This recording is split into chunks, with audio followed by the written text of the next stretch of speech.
It's a great privilege to be here with such a large and such an esteemed audience. Olympic gold medal winners and national leaders of education, national leaders in politics, so many esteemed academics. It's a real privilege to be invited. My name is Kevin Barton, and I work for an organization called Youth Sport Trust International. And we're an education charity that's been operating around the world for the past 25 years, looking at how we can help practitioners use sport and physical activity and physical literacy and physical education to help develop happier, healthier, more productive individuals, to bring people together, to improve community cohesion, and to ensure that everybody, and particularly young people, have positive experiences of physical education and sport, because we know, and I know that all of you know, that that can underpin so many positive outcomes for young people throughout their lives. And I'm going to speak to you today from two perspectives. I spent much of my time, the first 20 years of my professional career, in schools. I started life as a teacher of physical education. I became a subject leader for physical education in my school, and then became a senior school leader. So I have the perspective of somebody who had that overview of all the needs that a school has. But after that time, I joined the English Department for Education, where I was the national advisor for physical education. And my role was to help to develop the national curriculum for physical education, and also to make sure that that fit with other areas of the curriculum, and to help teachers and schools understand how physical education could contribute to the whole development of the child. I did spend some time as a researcher working at the University of Exeter, one of our universities here in England, looking at how we could help teachers reflect on their own practice and become more reflective practitioners.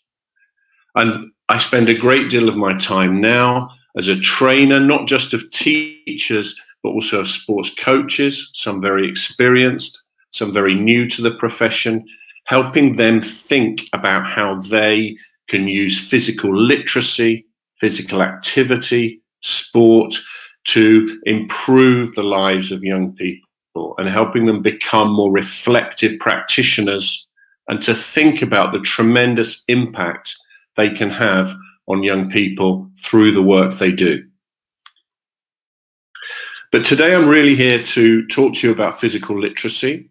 And I know that we have many esteemed academics in the audience, so I'm not going to spend a great deal of time taking their role. And you'll be hearing later from a former colleague of mine, Rosemary Rapon, who's the chief executive of the European PE Association, who knows as much about physical literacy, I think, as anyone in the world. So I'm really here to talk to you more about how physical literacy can be operated in schools and in sports clubs, and how you as practitioners in particular can use what you know about physical literacy to help young people. But it's important to understand, I think, at the beginning, what we really mean by physical literacy. And Margaret Whitehead, who is one of the most renowned researchers in this field and has been for a very long time, came up with this description in 2016, which has been widely adopted internationally as something which summarizes what physical literacy is about. And she said that it can be described as the motivation, confidence, physical competence, knowledge, and understanding to value and take responsibility for engagement in physical activities for life. Now, there are two key things, I think, here we need to remember. And the first, and for me the most important, is that physical literacy isn't just about the physical.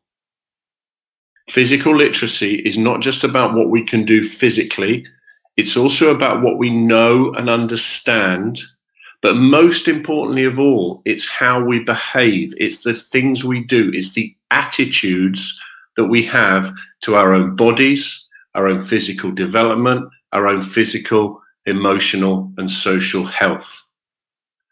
And so when we were developing the physical education curriculum, we needed to ensure that it helped teach all of those qualities needed for a young person to be genuinely physically literate. And we needed to think very carefully about those cognitive and social aspects as well as the physical. And it's really important to remember, I think, for when we're at on the ground delivering physical activity sessions or sports sessions or physical education lessons, that we take every opportunity that we can to develop those cognitive and social aspects as well as just the physical, because without them, a person is not genuinely physically literate. And physical literacy is a lifelong journey. So it's not something that's just the domain of teachers and coaches of young children or providers of early years education. It's something that young people will acquire throughout their time in school and even beyond. And so this definition from the Australian Sports Commission makes that very clear, that it's about lifelong learning that's acquired in movement and physical activity contexts. And it's about helping all of us to lead healthy and fulfilling lives through that movement and physical activity. And I'll talk a little later about how not only has an impact on an individual level, but we can actually think about how healthy and fulfilling lives contribute to us on a national, an international, and a global level as well. So we're talking here about something that has the power to impact on individuals and on society more widely. So we do have a tremendously powerful tool in our grasp when we're talking about physical literacy. And I just want to refer you to the different opportunities to develop physical literacy at different points in a young person's journey, because I will be talking predominantly about young people up to the age of around 16 years of age. It will vary slightly, for some slightly older, but we're looking really at the formal education years of a young person in England. And I know that formal education in school in Lithuania starts slightly later. So we also want to take account of those early years, the years prior to the age of 7. And my colleague Philippa Yulden will be talking to you later about that in more detail. So I don't want to spend too much time focusing on those early years, because she's a real expert with a wealth of experience that she can share with you. But we do know that the early years are really about 3 things. They're about those positive early experiences for young people, because we know if they don't have those positive experiences, every challenge they face later in life around physical activity is harder for us to help them overcome, because they've had a negative early experience. It's about constant exposure to movement and physical activity. And certainly a mistake that we've made here in the UK at times with our education is not understanding just how important it is for very young children in particular to move as much as possible. We educate the movement out of them. We tell children to sit down and sit still and concentrate far too early and far too often. And we all know we're designed to move. So allowing children and encouraging children to be active as much as they possibly can is absolutely vital in those early years. And it's understanding that learning takes place when children are physically active. When they're physically active, they're also socially active, interacting with more people, and they're also intellectually active, because there's a strong association between how the body develops and how the brain develops. But the focus in those early years really then is on allowing young people to have those physical opportunities. And when we move into what I've called here the primary years, so that's for here in the UK, that's aged between 5 and 11, possibly 7 to 11 or slightly older in Lithuania. But those formative years in formal education It's still about those physical components. It's still about making sure that young people are moving as much as possible and that we're not restricting or regulating that movement. But then we have an opportunity to start to develop their knowledge of and understanding of how the body works, how their own bodies work, the link between physical activity and physical and emotional well-being.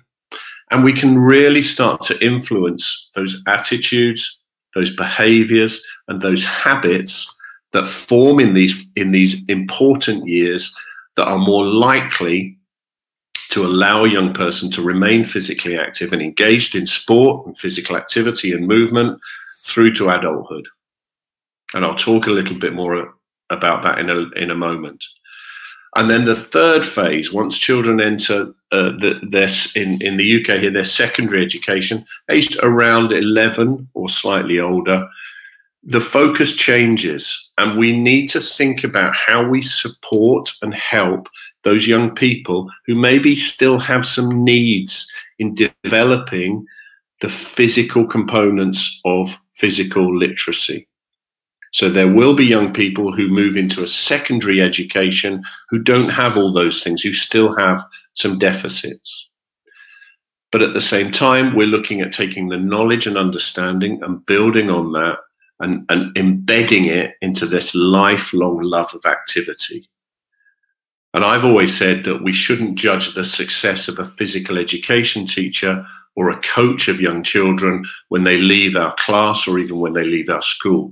We should judge their success by revisiting those young people when they're 30 years old.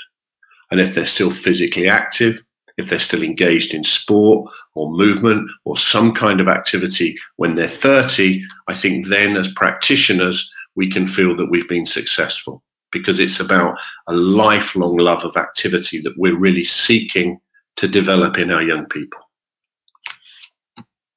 So very briefly, and Philippa will talk about this in far more detail later, those early experiences, just to sum up, it's about movement from birth.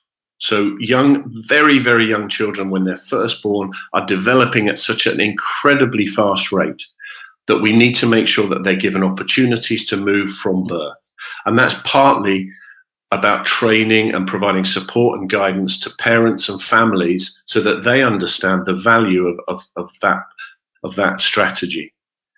And it's about providing the right physical environment for young people to move, to face challenge, to face risk, to learn to manage that risk, to work outdoors, to work in all sorts of different environments, to be exposed to those environments at an early age. And wherever those young people are receiving their pre-formal education, whether it be in the home or in nurseries or in a combination of those things, it's about that culture of movement and activity. That the norm is for young people to be moving and standing and walking rather than sitting down.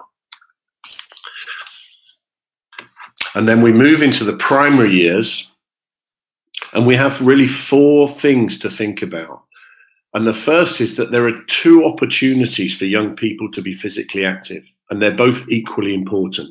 Excuse me.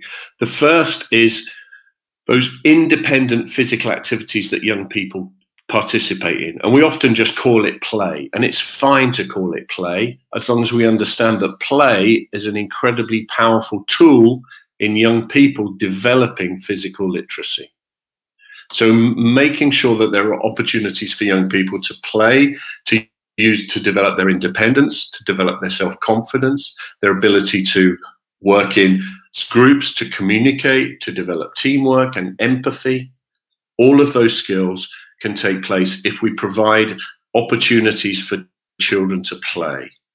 And that's about, as much as anything, making sure there's time, for example, within a busy school day, and also creating the right sort of physical environments for that play to take place. So thinking about how we design the areas that young children are having their breaks in, for example, the type of equipment we're providing, all really important in developing those opportunities for play.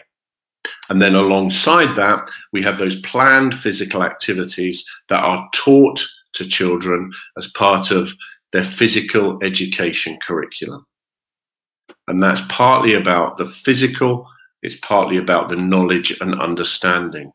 But what we've learned from research is that that really has to be very progressive, and it has to be systematic in order to underpin what happens in the play, in the independent learning. So there are some things that children will learn through play, but there are others that really need to be taught, not caught. And my apologies if that analogy doesn't work quite as neatly in your language. But what we've learned through our research at Youth Sport Trust is that young people who have the opportunities to take part in physical activity from an early age, who generally come from more affluent families, who may be academically more able, and who may be exposed to more of those social environments at an early age because their families have those opportunities, they can learn by just experiencing.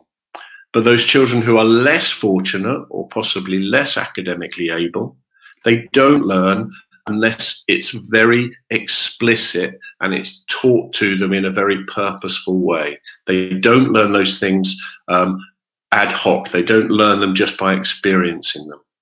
So by planning a progressive physical literacy program, you're closing that attainment gap between the most advantaged and the least advantaged, and giving those children with the least advantages the opportunity to catch up. Now, if any of you could see me now, you may doubt this, but I have it, as well as physical education, I have a background in contemporary dance, and I spent a lot of my career working with young people as a teacher and a choreographer and as a performer of dance myself. And so it was very clear to me from way back in my career, thinking about teaching physical literacy, that really it's about the language of movement. And for those of you that speak multiple languages, which I know many of you will do, for those of you that are languages teachers, for those of you that have taught things like dance, you'll understand that in order to express yourself, in order to reach that creativity and self-expression that you can see there at the bottom of that list, there are steps you need to take in order to get there. So we start with physical literacy by teaching some very basic fundamental movement skills: agility, balance, control of objects, control of the body. So I would compare them with sounds when children are learning to speak and learning to read. So they're learning those fundamentals that are absolutely essential. And so when we're designing a curriculum, and when we're designing activities for those young people, those sounds are absolutely vital, those early formative movements. And Philippa will talk in more detail about those this afternoon. And that then enables young people to develop the analogy with words, so they can start to join some of those sounds together, and they can start to construct sentences of movement where they're linking movements more smoothly, more accurately, more precisely together. And that then gives them what we call functional literacy. So they're able to use their bodies to operate in the everyday environments that they encounter, that they're able to work in new environments where they're faced with different challenges. And for those of you that are thinking from the sport perspective or the sports coaching perspective, physically literate young people are able to adopt a new sport in a new environment with new challenges much more readily than those who lack those fundamental skills. So when you're thinking from the perspective of a sports coach about when do I start teaching basketball or volleyball or football to a young person, our advice is, and much of the research shows, that early specialization is not the solution for most young people, that exposing them to a range of activities and a range of opportunities and focusing on developing that functional literacy is much more effective than focusing too early on a single activity or a narrow range of activities. And actually, if you're developing a larger population of functionally literate people, young people, as a country, as a nation, as a region, you will have more young people who are able at the right stage in their development to take the next step into elite sport. So this isn't a decision, do I either develop a functionally literate population or do I focus on finding and developing the best athletes? A functionally literate population will provide you with a greater pool of athletes to work with at the right time for them and their development. Let's think about that point that for us here in the UK, it's that 11 to 13 years of age transition point. It's a time when many young people change schools from a primary setting to a secondary school setting. But it's also a time when they're starting to change and develop into young adults. And that comes with emotional differences and social differences and physical differences as well. So I'm going to talk to you about how we might address some of those physical literacy gaps that come with young people when they move from that primary into that secondary phase of their education, and how we can identify some of those gaps and how we can start to think about addressing them.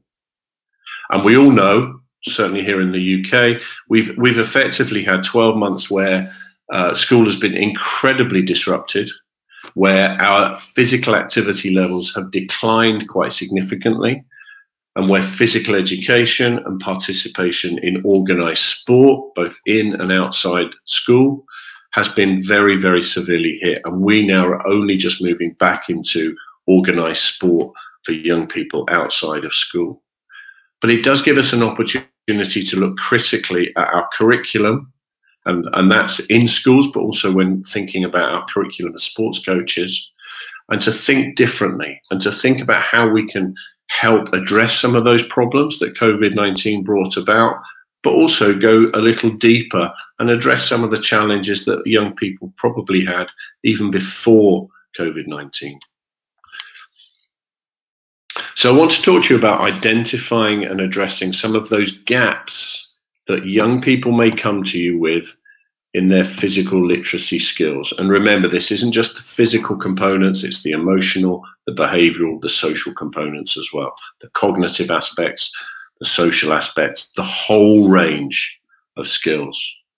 And all of you, even if you're very early in your career as a coach or a teacher, will have identified young people at the age of 11 or 13 who are missing some of these things. And it's very obvious to you around some of the physical gaps. It may be less obvious, however, about some of the cognitive and the social gaps. So what you can do is you can look at opportunities to identify some of these gaps by designing activities for young people so that they can show what they can and cannot yet do around physical literacy. So we call them core tasks, and it's about setting up activities where your key role as a teacher or as a coach is not demonstrating, it's not leading, it's not organizing, it's about observing, it's about watching groups and individuals. And so by setting up a range of activities, group activities and individual activities, activities where pupils need to cooperate to succeed, and activities where students and young people can compete against one another, you can start to identify through your observational skills some of the gaps that they have in their physical literacy. And as physical education practitioners and as sports coaches, you will have observational skills that are probably more refined and more effective than almost any other practitioners out there. So it's using those observational skills to start to identify some of those gaps. And I talk about testing, and I use inverted commas when I talk about testing, because I want you to be wary of oversimplistic testing of things like fitness in young people.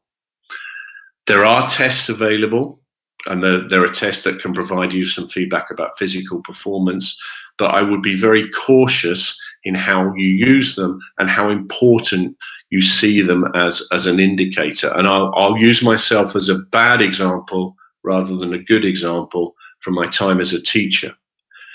We decided as a physical education team that we would start every new academic term with a series of simple tests to look at the impact of school holidays on physical fitness. So we did some tests that many of you will be familiar with: the multi-stage fitness test, or the bleep test as we call it, a sit and reach test, a standing long jump, and a medicine ball throw. And we did it for the beginning of a few terms with all of our students aged 11 to 16. And we very quickly realized that it was telling us things we already knew about their physical fitness. It wasn't telling us anything new. But what we did start to notice over time was that it did help us to evaluate student engagement, because it wasn't necessarily about how physically fit they were that we were learning. It was about how enthusiastic they were. It was about how engaged and ready to learn they were by their response to some of these tests.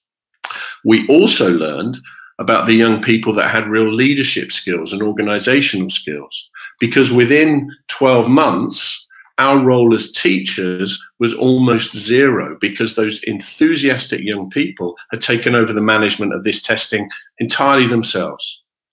So while the accuracy of the physical test may have declined slightly, the impact on their leadership skills, their communication skills, was enormous. So we realized we were testing the wrong thing, and we needed to start looking at some of those wider behaviors and attitudes, which are much more important than how far somebody can throw a medicine ball. And I would contest that that's true even of athletes and elite athletes, that those attitudes, that commitment, that determination is a better indicator than a very simple basic physical test. So it's about getting the balance right. Excuse me. And here's an example that we produced at the Youth Sport Trust of a simple task, and we have a range of these that I could show to you. But it's about a simple task that young people can set up largely on their own, working in groups. It gives them some activities to do, and it gives you, the teacher, an opportunity to stand back and to observe, not just to observe the physical skills, but to observe how young people are cooperating, how they're communicating, how they're demonstrating leadership potential, and all those other things that we know as coaches, as physical education specialists, are absolutely vital.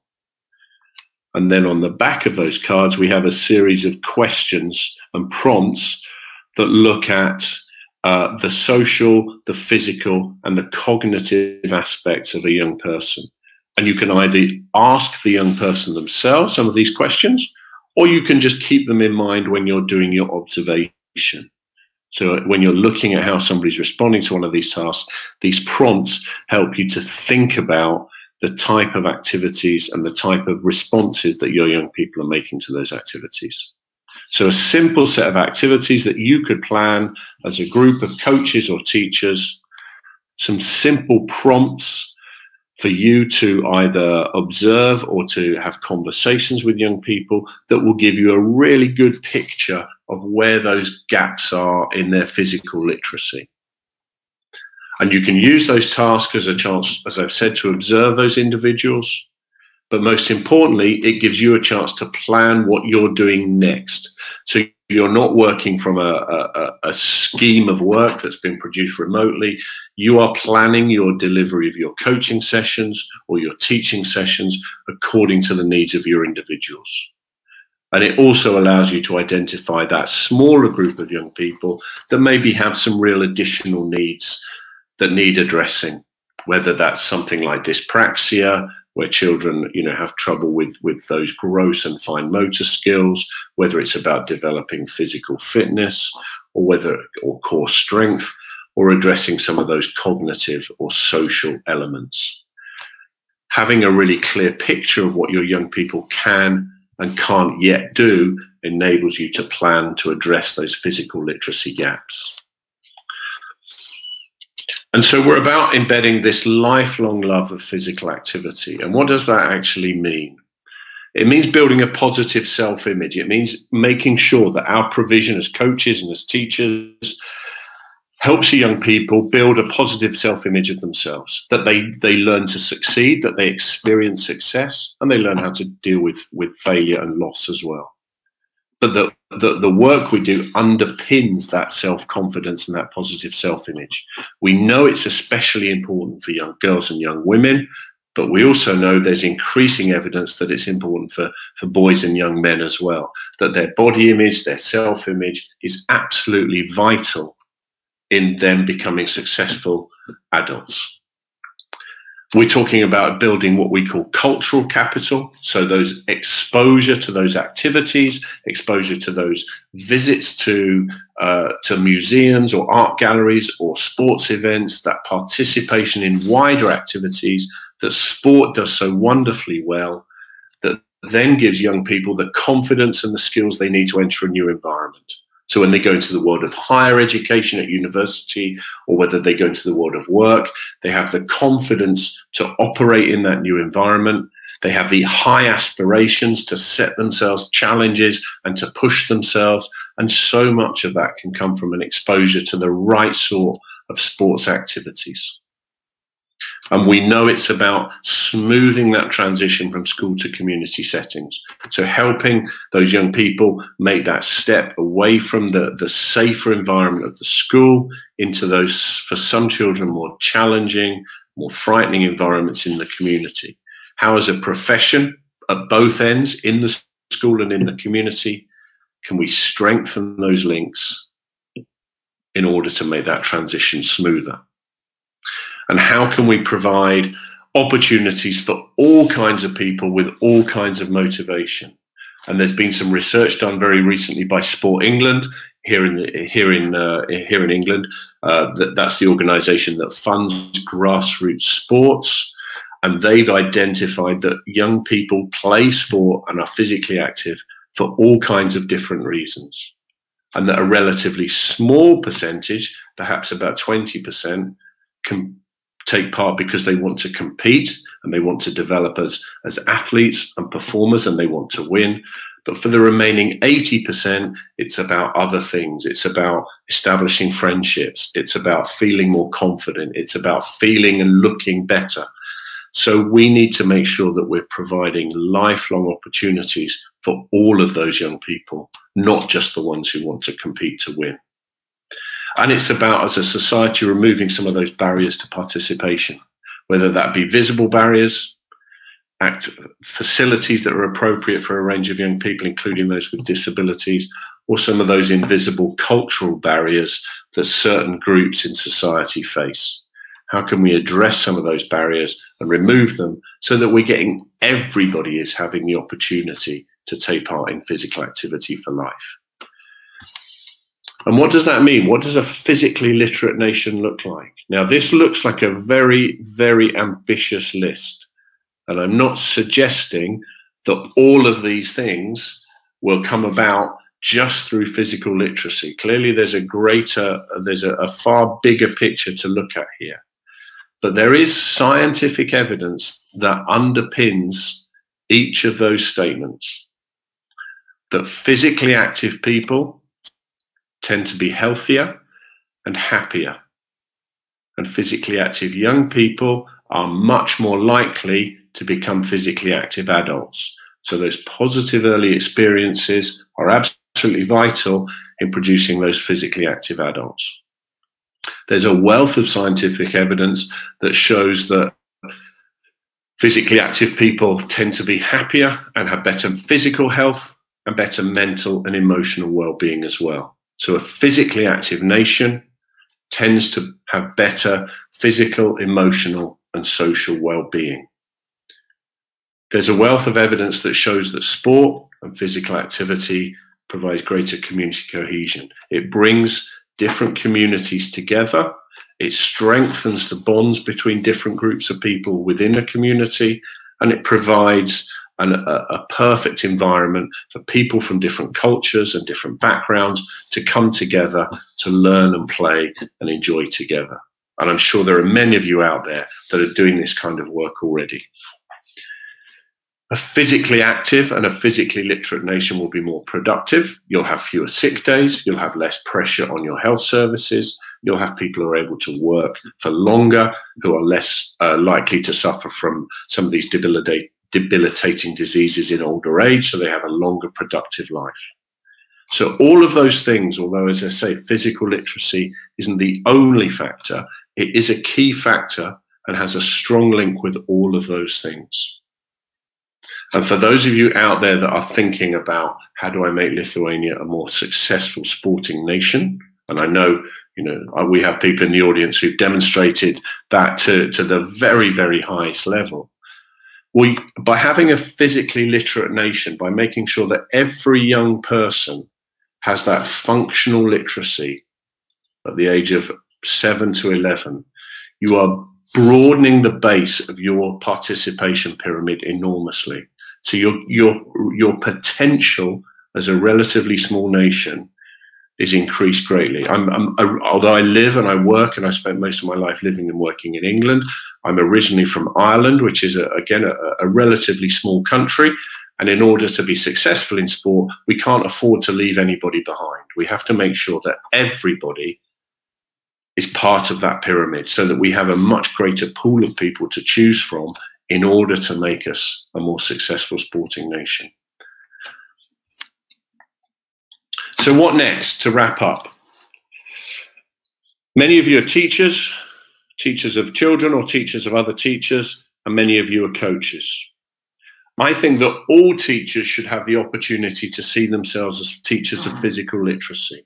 And that doesn't mean we necessarily all need to develop an in-depth expertise in the fundamentals of movement that Philippa will talk about later.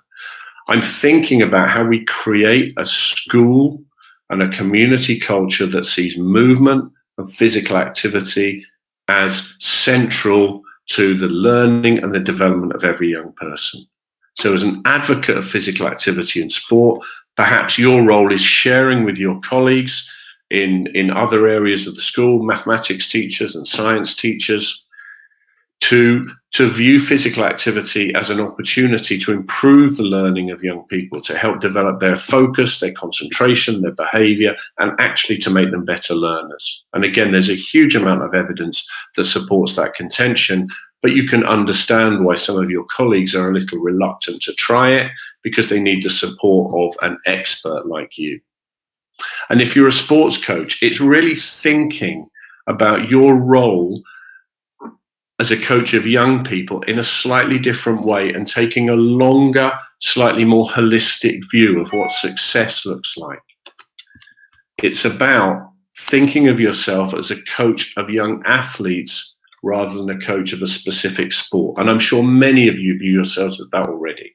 So please don't assume I'm thinking that you don't already do this. And remember that the formation of the Nike organization was based on this idea that if you have a body, you're an athlete. So that is every young person you ever encounter. And it's about measuring your success as a teacher or a coach, as I said, later in life. And if you're a volleyball coach who's found a young person who maybe isn't going to become a highly successful volleyball player, but you've instilled in them a love of sport and a love of physical activity, if in 6 years' time you see that they've become, somebody who's still physically very active and enjoys movement, that's a success for you. Or if you see maybe that they transition into a different sport and they become a long jumper or a triple jumper, that's partly thanks to the work that you've done developing them as a young athlete with the right attitudes and the right physical literacy skills in order to be successful in whatever they eventually choose to do. So for all of us, it's about taking a slightly longer term view of what success looks like and sharing in the success of our sporting nation rather than having to measure ourselves in a narrower sense. So seeing your role as developing a physically literate nation in whatever role you work as a practitioner in physical education and sport, I think frees you to worry less about those short-term measures and to think, what contribution am I making as an individual practitioner to the physical literacy of Lithuania as a whole and to all of the individuals I work with. So that was a whistle-stop tour, really, of some of the things we've been thinking about here. I hope some of it was useful. I hope some of it resonated with everybody. I'd be really happy to take some questions. I think we have a little time for questions. But thank you again for the opportunity to speak with you, and I look forward to seeing some more of the forum later on today.